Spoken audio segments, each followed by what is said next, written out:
Good afternoon and welcome to Nutmeg Sports on the HAN Network. Frank Granito in studio alongside John Kovacs today. Not expecting to be in studio this afternoon, but unfortunately we will not be covering FCX baseball due to technical difficulties at Nathan Hale Middle School. So John and I are here with plenty to talk about coming out of a very fun-filled weekend in the sports world.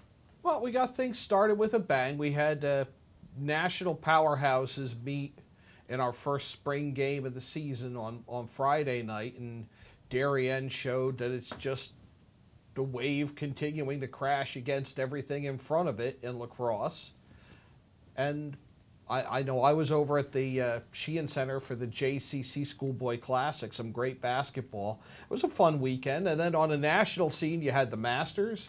That's right. You had the Masters going on. You know I'm a big golf guy. Also, you have the FCX SEC baseball competition going on right now, and the FCX not doing as well as they would like to there. I'm glad you started with Darien because a lot of doubts. I don't want to say doubts, but there was a lot of hesitation to be as all in on Darien as we have been the past few years. They lose a lot. Who was going to step up? Who was going to fill those roles and, you know, play a big part? The first 5 minutes of that game, maybe you were a little concerned, like, they're going to struggle to come into their own. It might take more time than we thought. God, did they look good, though, down the stretch. They looked great down the stretch. You do wonder, Torrey Pines doesn't ring the post flush twice, miss an open net.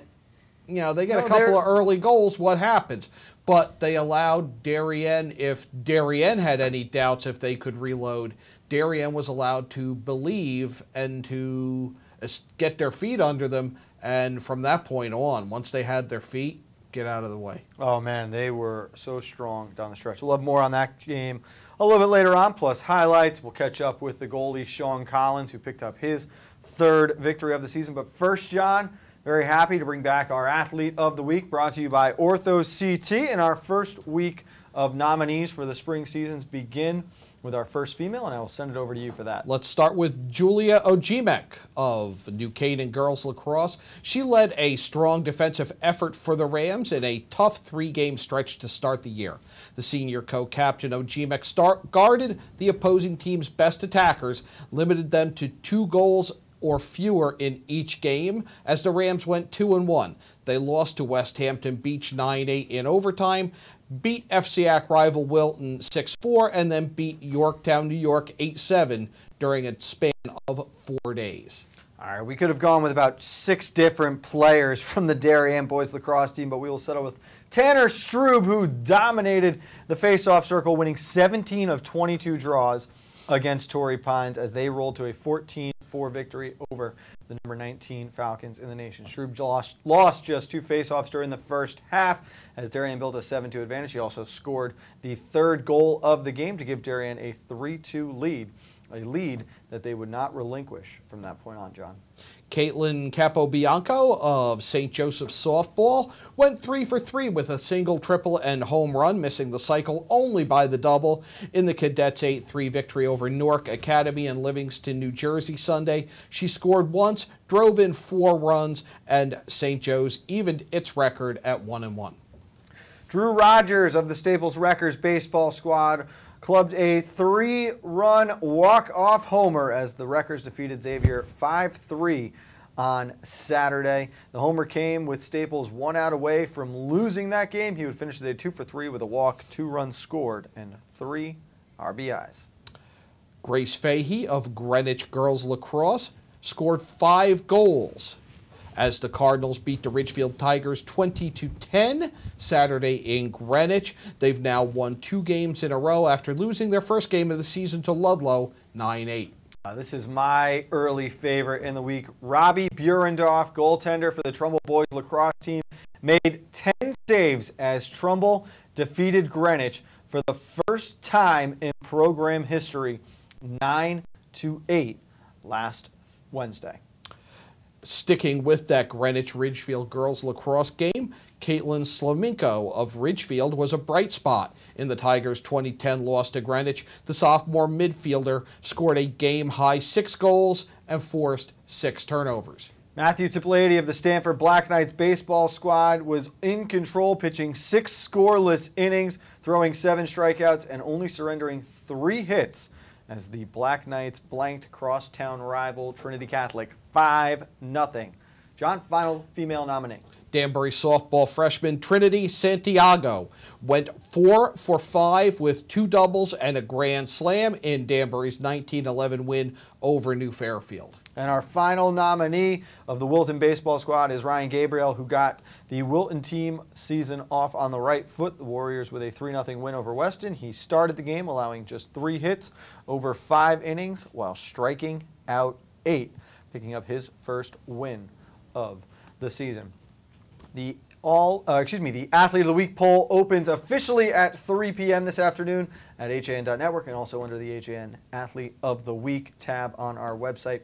Make sure you get out and vote for your choice for our spring Week 1 winners. We're going to take a quick break on Nutmeg Sports. When John and I get back, we're going to dive deeper into that Friday night national lacrosse scene as number 2 Darien hosted number 7 Torrey Pines in the first ever night game at Darien High School. That's next on the HAN Network. At Pamby Motors, we're not worried about being the biggest dealership. We're focused on being the best. We're dedicated to giving you the best experience we can. The Pamby Motors team is here to help you choose the right Chrysler, Jeep, Dodge, or Ram in a friendly, pressure-free environment. And right now, during Ram Truck Month, get up to $14,000 off on all in-stock 2017 Ram 1500 pickups. Come in and see us for details. Visit Pamby Motors, Route 7 in Ridgefield, PambyZone.com. UK Gourmet is the largest specialty grocer in the area, featuring food from England, Ireland, Scotland, and Wales. Over 80 teas to choose from and a brilliant assortment of biscuits to go with them. Over 70 cheeses from grass-fed cows, which makes a smashing difference in taste. The creamiest chocolate you'll ever taste using no artificial colors or preservatives. So say hooray for UK Gourmet, 78 Stony Hill Road in Bethel, or visit ukgourmet.us. Had a sports injury or slip and fall that needs immediate care? Coastal Orthopedics Walk-In Urgent Care gives you direct access to orthopedic specialists fast without an appointment. Biking, golf, tennis, soccer, whatever the sports injury is, sprain or fracture, Coastal Orthopedics Walk-In Urgent Care can help. Open 7 days a week now at 3 locations. The iPark Building at 761 Main Avenue, Norwalk, 36 Old Kings Highway South in Darien, or in the Westport Medical Center at 323 Riverside Avenue, Westport. Go to myorthoct.com, like them on Facebook.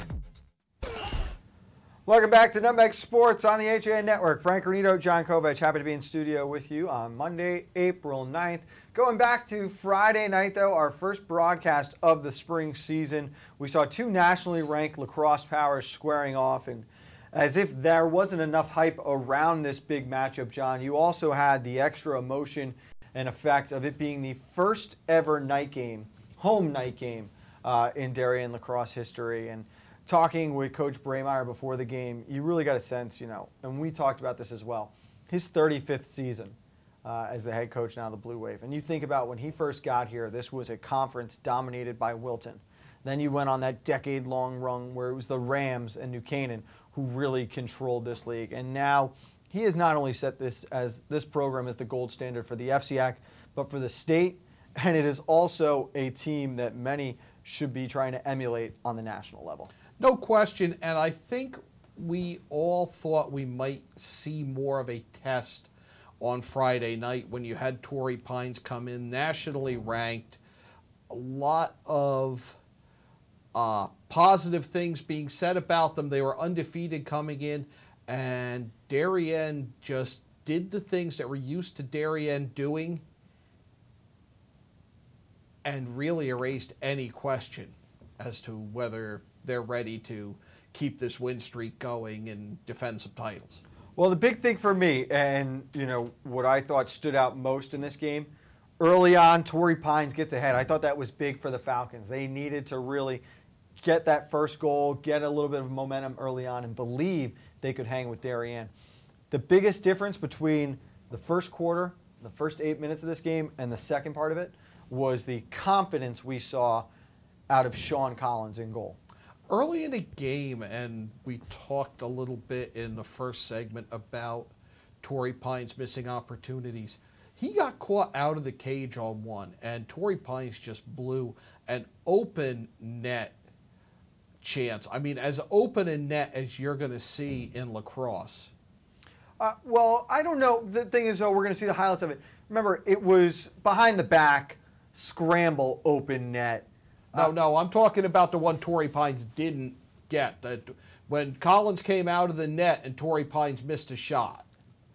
It happened twice, so I guess I'm thinking of the second time when they go behind the back, they hit the post. Right. You're right. That there was one earlier. There was one where he, 50-50 ball, and he hesitated. He was aggressive, came out, but I think he did it, like you said, hesitated half a step, and they had an open chance and missed it. And then there was the behind the back one that you talked about. That was, he went to make an outlet pass as they were trying to clear, fell out of his stick, collected in front, and Falcons just unable to convert.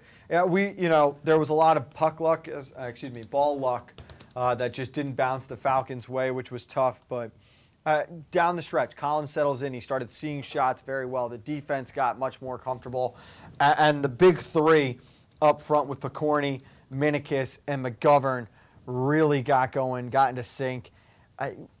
Logan McGovern's a guy who is a kid, coming off 71 goals last year.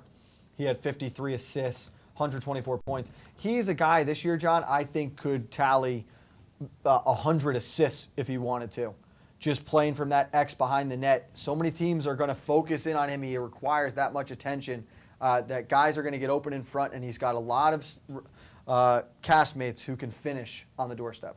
Can you imagine being a playmaker like him and having so many great shooters and finishers that you can feed from behind the net? And when they double up on him, somebody else is going to be open. But I think the biggest factor, and we talked about it during Athlete of the Week, the face-offs. Oh, Tanner Strube was so good. I stand by. He's the best face-off man in the state. Probably a top 10, top 15 guy at worst in the nation. Such a weapon to have, and I think you're going to see a lot more out of him offensively this year. His skill set has just continued to grow over his career, and he's going to be able to add more to the offensive game. Let's look at the highlights now. Darien 14, Torrey Pines 4. The Blue Wave 3-0 early on this year. As we battle it out here between the states, and the first goal goes to Torrey Pines. Big shot, and Somi's on the board. We're tied at 1. Has the potential to be a starter next season for the Tar Heels. This goal will count as a flag comes flying out late, trying to dodge. Back in the middle, plenty of time and space, and Picorni delivers a bullet. And it's a turnaround shot from Minikis. Beats Fabrini through the 5-hole. Really nice play by Spencer Grant, the captain. He gets it back, trying to spin through traffic. What a play! And Grant finishes down low on Collins. Pass squirts out. Minikis with the left hand. Oh, hesitation, and scores. Darien just clicking on all cylinders.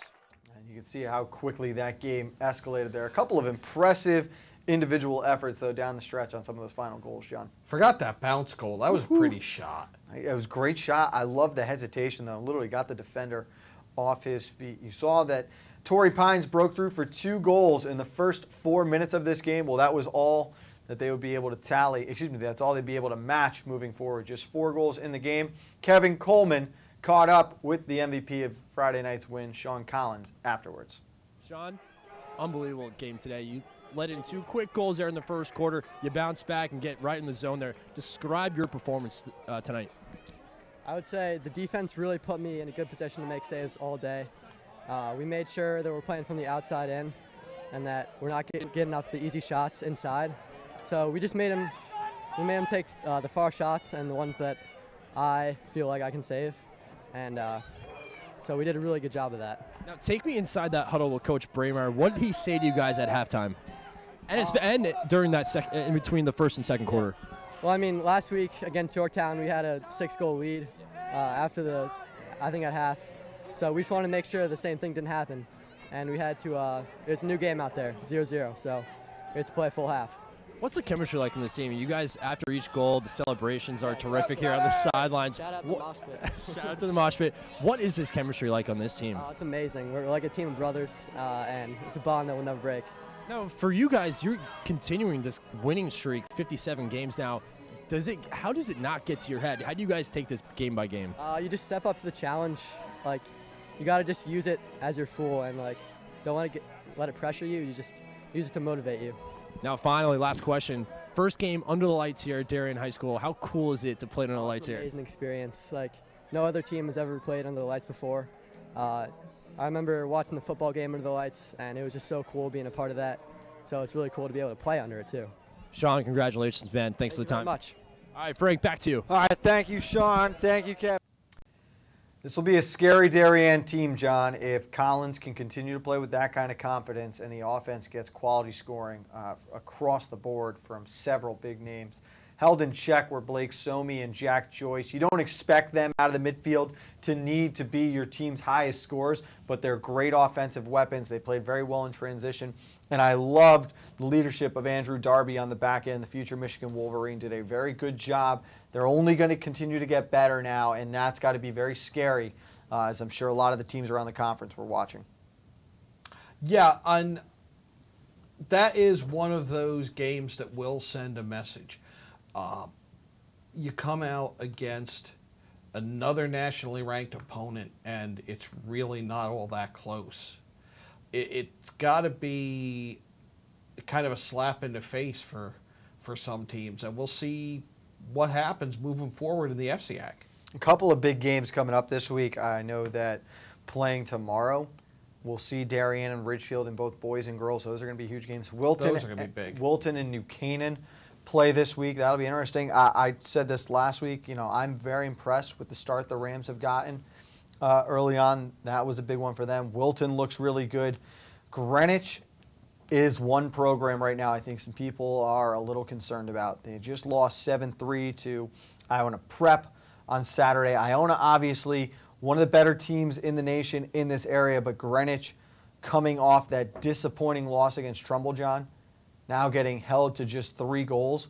This was a team where you knew the defense was going to take a little time to come into its own, but the offense was supposed to be a strength, and arguably the top offense in this conference. They are being stymied across the board right now. Yeah, they've got to recover from that Trumbull loss. They've got to reestablish themselves. They've got to go out and hang 10, 15 goals on somebody and win going away to get their confidence back. Wow. The Greenwich girls had no issues scoring over the weekend. They put a 20 spot up on the defending FCAC runner-up Ridgefield Tigers. Wilton playing well.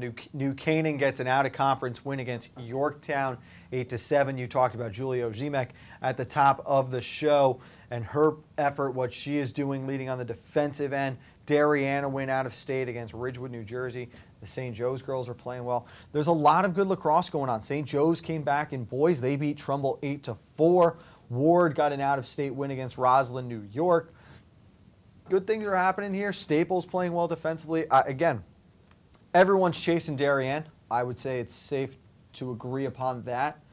But that mix between 2 to 6, 2 to 7 in the conference, it's very wide open. It's going to be a lot of jostling for position throughout the year. And again, I think you get into that tournament, don't be surprised if the 6, the 7, the 5 seed finds a way to advance past a lower seed with a home game in that first round. You think it's going to be like hockey and basketball were, a little kind of... I won't go that far just yet. I think we see at least one higher seed. I guess lower seed is lower seed pulling upset here, but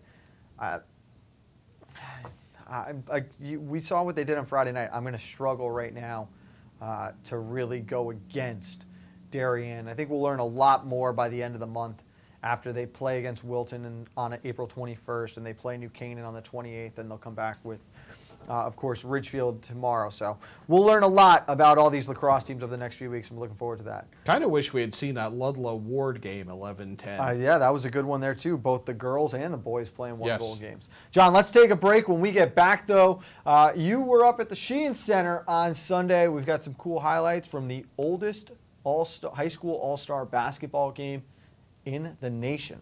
That's next on Nutmeg Sports. Now teeing off, Paul Miller from Miller Nissan in Fairfield.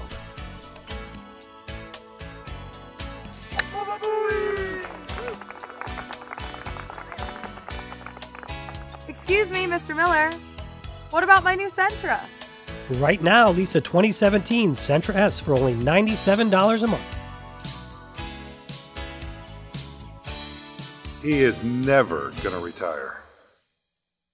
At Galt, we always put you first. As your full-service home heating partner, we provide expert delivery, installation, and maintenance for all your heating needs with knowledgeable, friendly professionals that give you peace of mind 24/7. Galt Family Companies, you first since 1863. At Rings End, we say it's time to re-love your home. Time to refresh and reinvigorate the way you live. And whether you're redoing something big or small, remember the letters RE stand for Rings End. We're the new model in home remodeling. Welcome back to Nutmeg Sports on the HAN Network. John Kovach. I'm here with Frank Granito. We're going to talk a little basketball, even though it is the spring, and we've been talking lacrosse for a little bit. I was at the Cardinal Sheehan Center in Bridgeport on Sunday, the JCC Schoolboy Classic, the oldest all-star game in basketball in the United States. And Frank, some great talent there. You had Connecticut West versus Connecticut East in the girls' game that opened things up. And then you had Connecticut versus New Jersey, and the athleticism on display was inspiring.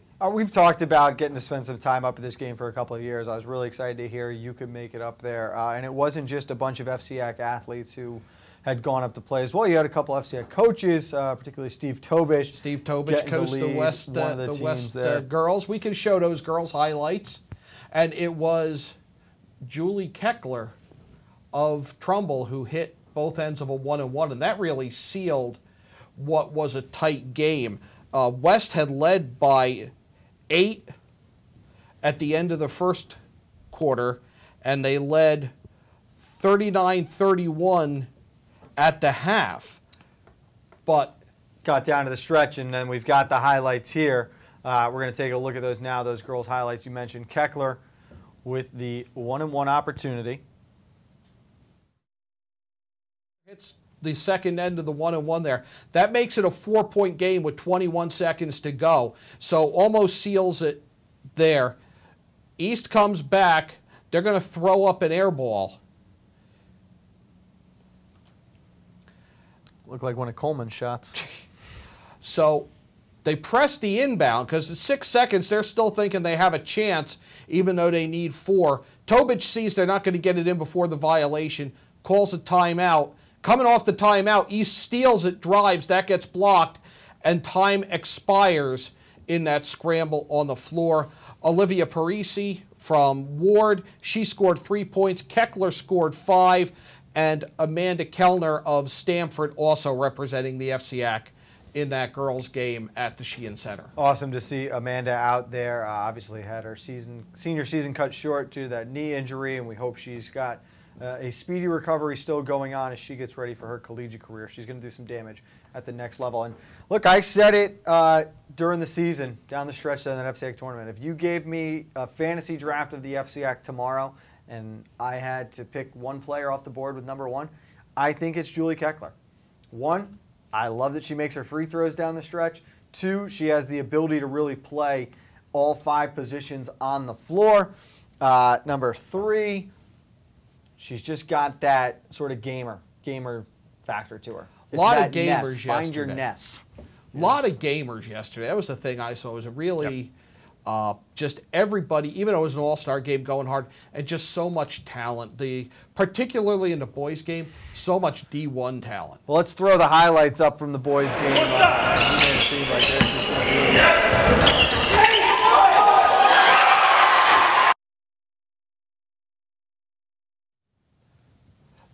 That first play tied it up. This is Sean Conway from Ward. He had a big game. Dishing it off with the rebounds, the assists. Conway ended up with 16 points. Team was led by Breland from with 22. You had 4 players for New Jersey. Yeah, that's what you saw all afternoon. That was the whole afternoon. New Jersey had 4 guys score over 20 points. They win in overtime, 122 to 119. It's yeah, a lot of athleticism on display there. Was a lot of fun. I mean, That a good is. event. Met Ashley Battle from UConn, who had some great stories to tell, and got a chance to talk to her a little bit. Really was a fun afternoon. Really an event I'd like to see more of in the coming years. Pretty cool, too. You mentioned that is the oldest standing high school all-star game in America. Yeah. They've done it, 57th was yesterday. That is pretty cool. Well, great work there, John. We're out of time for today. We'll be back tomorrow. There is not an 11 a.m. coffee break on the HA Network tomorrow. We'll be doing interviews with the Ridgefield High School spring sports captains. You can get a news update with Kate Chaplensky at 1 p.m. from Tiger Hollow Stadium. And then, of course, at 4 o'clock and 6 o'clock, we've got girls lacrosse, Ridgefield and Darien, and boys lacrosse, Ridgefield and Darien. Doubleheader from Tiger Hollow. For John Kovacs, I'm Frank Granito. We'll see you next time on the HAN Network.